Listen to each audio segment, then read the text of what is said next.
এই জন্য একটা দেখলাম ভালো করছো পোস্টার টোস্টার টানা যে পরে মরে দাও না ব্যাপারটা চিপ লাগে রেসপন্স কেমন না রেসপন্স ভালোই রেসপন্স পাইছি মোটামুটি 12টা লাইক দিচ্ছে 7টা কমেন্ট আসছে তো আমার একটা ফ্রেন্ড দেশে বাইরে থাকে ও একজনকে মেনশন করছে আমার কমেন্ট তা আমি ওর প্রোফাইলটা স্টক করে দেখলাম যে ও মিডিয়া ছোটখাটো কাজ টাজ করে আর কি মানে আছে আর কি ভালো স্মার্ট আছে চলবে মিডিয়াতে কাজ করে তাহলে তো বলা ভালো হইবে স্মার্ট হইবে অ্যাটলিস্ট খ্যাত তো হইবে না না ভালো খ্যাত হবে আর কথা হচ্ছে মিডিয়া চাষ করুক আর হাল চাষ করুক যেটাই করুক বড় লোক হইতে হইব কোনো ওকিনি ফকিনি আমার ফ্ল্যাটে ঢোকানো যেত না কি করছি কথা বুঝছিস ওকিনি ফকিনের পরে হিকার হিসাব কিতাব আবার কে দেখবি বুঝেছ তোরা যে একজনকে আনতে আসো আমরা থাকবে কোন আনে থাকানোর তো জায়গায় দেখি এখানে থাকবে এখানে থাকবে এখানে তো আমার দাদু থাকে মাঝে মাঝে আমার দাদু আইসা থাকে না এখানে কেমন তারা থাকবে তোর দাদু কি ঘরে কি যারা লইছে নি হ্যাঁ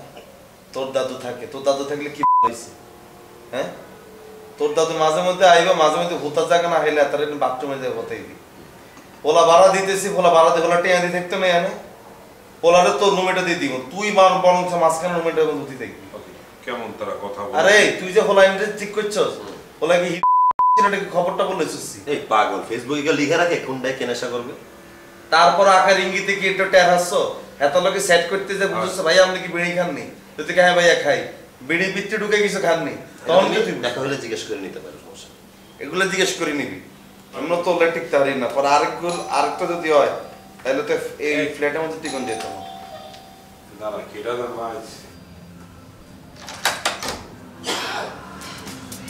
হাই কেডা তুমি বাবু আমি অদিত অদিত জি কার কাছে আস ওই যে আরিফিনের কাছে এসেছি যে ফ্ল্যাটের বিষয়ে আরেফি এ আরেফি তোমার বন্ধু আইছে হ্যালো ও হ্যাঁ ভাই আপনার সাথে তো কথা হয়েছে হ্যাঁ হ্যাঁ nice meeting same to you brother welcome আসা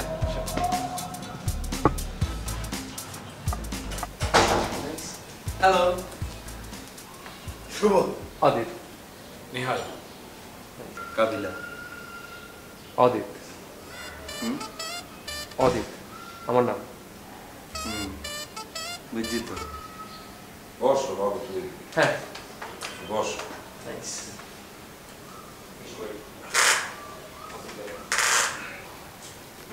খুঁচাও কেন তাদের তো প্রশ্ন করতে হইবে সে আসছে তাদের প্রশ্ন করবে না করো তাহলে তুই শুরু কর আচ্ছা ব্রো আপনার স্টাডি মানে কি কমপ্লিট আপনি যেহেতু কাজ করতেছেন এখন স্টাডি আসলে এখনো কমপ্লিট করতে পারিনি আসলে মিডিয়াতে কাজ করি তো আসলে গ্যাপ পড়ে গেছে তো আবার প্ল্যান আছে যে সামনে আমার স্টাডিটা কমপ্লিট করব গ্র্যাজুয়েশনটা শেষ করতে হবে এ বাবু তোমার সারা শরীর ভরে এরকম পাউডার দিয়া খায় না না আঙ্কেল এটা পাউডার না এটা তো মেকআপ আমি আসলে শ্যুট থেকে এসেছি তো তো আমাদের শ্যুটে আসলে মেকআপ করতে হয় ও আঙ্কেল না ভাইয়া বলবা ভাইয়া সরি সরি ভাইয়া তুমি মিডিয়াতে কোন পজিশনে কাজ করো উনি মিডিয়াতে আমার পজিশনটা বেশ উপরে কার মানে কেউ কেউ আছে যে খালি অ্যাক্টিং করে আবার কেউ কেউ আছে ফটোশুট স্টিলে কাজ করে আবার কেউ কেউ আছে মডেলিং করে তো আমার বেসিক্যালি যেটা কাজ আমি সবখানে কাজ করি আর কি মানে সব রকমের কাজ করি বুঝতে পারছি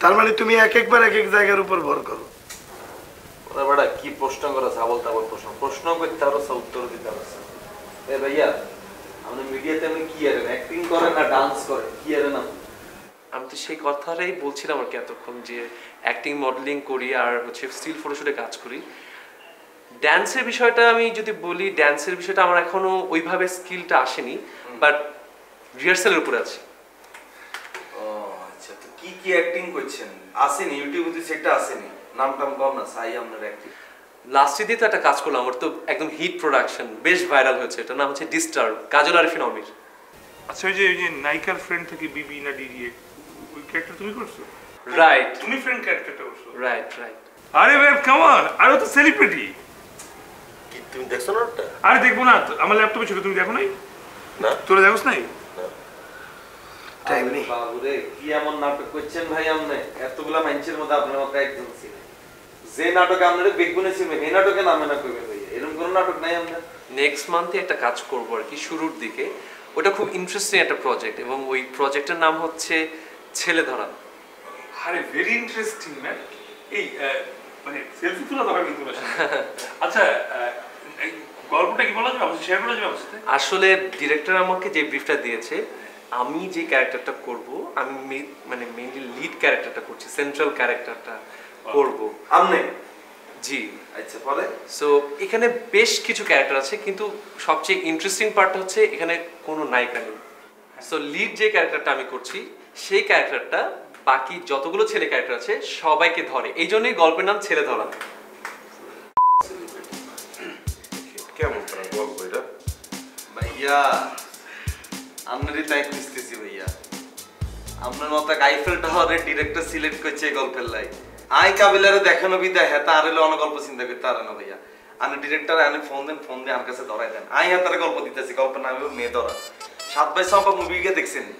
হ্যাঁ, এই মুভিকে ডিভিডি আই ডিরেক্টরে দিউম দি কইম ভাই আপনি মুভিটা পুরাটা চাইবেন, চাই 7 বাইয়ের জায়গায় আপনি 7 গা মাইয়ারে লইবেন আর সম্পাস জায়গায় লইবেন কাবিলারে। গল্পে 7টা মেয়ে থাকবো, 7টা মেয়ের কাবিলা ধরব, গল্প নাম হইব মেয়ে ধরা। ঠিক আছে নি? আচ্ছা ভাইয়া, লেটস সি। ভাইয়া আপনারা তাই খুঁজতেছি ভাইয়া। চিন্তা করেন আপনার মতো আইফেল টাওয়ারে ডিরেক্টর সিলেক্ট করিয়া লাইছে, আরে হাইলে তো ডিরেক্টর পুরো ইন্ডাস্ট্রি কাপলা লাগবে কি রে? হ্যাঁ আপনার ব্যাপারটা একটু দেখিয়ে দিন ভাইয়া। আমি চেষ্টা করব।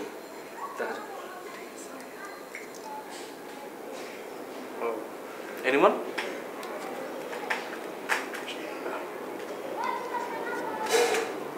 লাগবে? আমার সরি মোটরটা খাই। হ্যাঁ, আরেকটা দাও।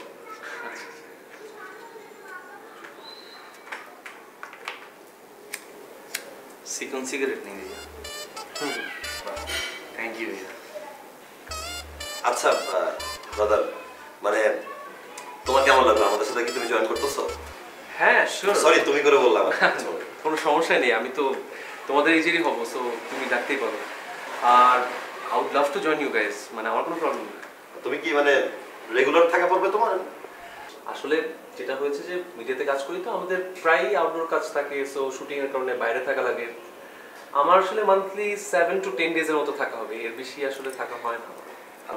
আচ্ছা, মানে ভাড়া নিয়ে তোমার সাথে যে ডিসকাশনটা করছিলাম ওটা নিয়ে কোনো প্রবলেমই হবে না, I can afford it easily, কোনো প্রবলেমই নেই একদম। আচ্ছা বাই দ্য ওয়ে, আমি কোন রুমটাতে থাকবো আসলে, এটা একটু মানে আমার বেডটা কোথায়? মানে মুই তোমারে বলে দিতে আছি, মনে হয় 4 জন ওই রুমে ঘুমাই, আর এই হাবু ভাই এই পাহাড় ওই রুমে ঘুমায়। আপাতত এই সিটটা ফাঁকা আছে, তুমি যেহেতু মাসে 8-10 দিন থাকবা, তুমি এনে এসে ঘুরতে পারো শেষ। এই রুমে তো এসির অ্যারেঞ্জমেন্ট কি হবে এখানে নাকি? হ্যাঁ অবশ্যই, মানে ওই যে টুলে এসি পয়েন্ট, তুমি তো এসি কিনে ওখানে লাগাই দেবে, সমস্যা নেই। বাবু শোনো, মানে তোমার এখানে এসি টেসি লাগানো লাগবে না, তুমি আমার রুমে থাইকো, বুঝছো? আমার রুমে তুমি এসি লাগাইতে পারবা, সুন্দর ব্যবস্থা আছে। আর সবচেয়ে বড় কথা, মোর রুমের সাথে একটা বড় একটা বারান্দা আছে, রুম অনেক ঠান্ডা থাকে, বুঝছো? তুমি আমার রুমেই থাইকো, আসো, চলো আসো, দেখে নেও আমার রুমটা দেখো, দেখে নাও, দেখে নাও। আসো আসো। এই পাশে। সুন্দর বায়ু। নাইস। হ্যাঁ, যদিও ওর ঘরে একটু মানে মালসামানা আসবাবপত্র কম, তুমি আসার পরে যা যা লই আসবা, তাহলে এই ঘরটা একদম সুন্দর হয়ে যাবে, ভরাট হয়ে যাবে, বুঝছো? হ্যাঁ হ্যাঁ, না সমস্যা নেই, হয়ে যাবে। কাজ তুমি তো এখানে থাকবা, ঠিক না? তোমার এখন যেসব খরচপাতি দিতে হইবে, এই মনে করো ঘর ভাড়া, খাবারের টাকা, সব টাকা তুমি মোট ধারে দেবা, বুঝছো? খরচাপাতি যা যা লাগবে সব মোট ধারে দিয়ে দিবা। ওই মনে করো তোমার একদম ডিস্ট্রিবিউট করে দিব, বুঝছো? ঠিক আছে, সমস্যা নেই। ওদের কাছ থেকে দূরে থাকবা, বিশেষ করে যে কাবিলে দূরে থাকবা, সাদা করে শুনবো। আর তোমার এই যে পোশাক আশাক ধোয়া পাকড়া করার জন্য যা লাগবে মোরদারে দিয়ে দিবা, মই ধুইয়ে দিব। না না সমস্যা নেই, আমার পোশাক শাক আমি দুবার, বাসায় তো বুয়া আছে মনে হয় না?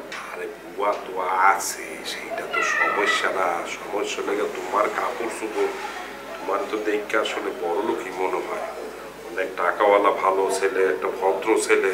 তোমার পোশাক আশাক তো বুয়ার কাছে দিলে বুয়া তো ফাটায় ফাটায় লাইবে, রংটাই লাইবে, বুঝছো? মুই দুইয়া দিমু আনে, আয়রন করতে দিলে মুই কইরা দিমু আনে, বুঝছো? ঠিক আছে, কোনো সমস্যা হইবে না। ঠিক আছে। আর শোনো, তোমার যা যা লাগবে তুমি একটা নির্দ্বিধায় নিঃসংকোচ মোর দ্বারে বলবা, বুঝছো? কোনো লজ্জা পাইও না। আর তুমি তো আমার ছোট ভাইয়ের মতো, আর আমি তোমার আপন ভাইয়ের মতো, বুঝছো? সেটাই সমস্যা হইবে না। তা তুমি উঠবা কবে? সব ঠিকঠাক থাকলে আজকে উঠে যেতে পারি, সমস্যা নেই তো। আজকেই উঠবা? তাড়াতাড়ি উঠতে পারো, বুঝছো? আর তুমি কাপড় চোপড় মানসা মানে নেই আসো, আমি এখান থেকে একটু কুচুই গেছে রাখি। ঠিক আছে। ঠিক আছে, কি জানি নাম বললা তোমার? অদিত। অদিত? হ্যাঁ অদিত। চলেন ওদিকে যাই, তাহলে সবাই আছে বসেছে, ওয়েট করছি। শোনো, একটা কথা বলতাম, আমি একটু বাইরে যাবো তো। হ্যাঁ যান, আপনি কোনো সমস্যা নেই, আপনি যান। তোমার ধারে কি খুচরা টাকা পয়সা হইবে? খুচরা? হ্যাঁ আরে যা ছিল বুঝছো, নোট খুচরা টাকা যদি থাকে মোরে দাও, আমি তোমার দিয়ে দিব। মানে হ্যাঁ কোনো সমস্যা নেই। 100 হবে না? হইবে, এটা তো রাখেন। হ্যাঁ শোনো, এটা কিন্তু তোমার আমি ফেরত দেব, বুঝছো? হ্যাঁ এটা কিন্তু দিতেই হবে, কারণ তুমি আমার ভাই। তোমার না দিলে ঠেকা থাকবো, বুঝছো? ঋণী থাকতে আমার একদম পছন্দ না। সমস্যা নেই, কারণ আমি তো আবার কিছুদিন পরে বিদেশ চলে যাবো, বুঝছো? চলে গেলে তখন তো আর যেতে পারবো না, বুঝছো না?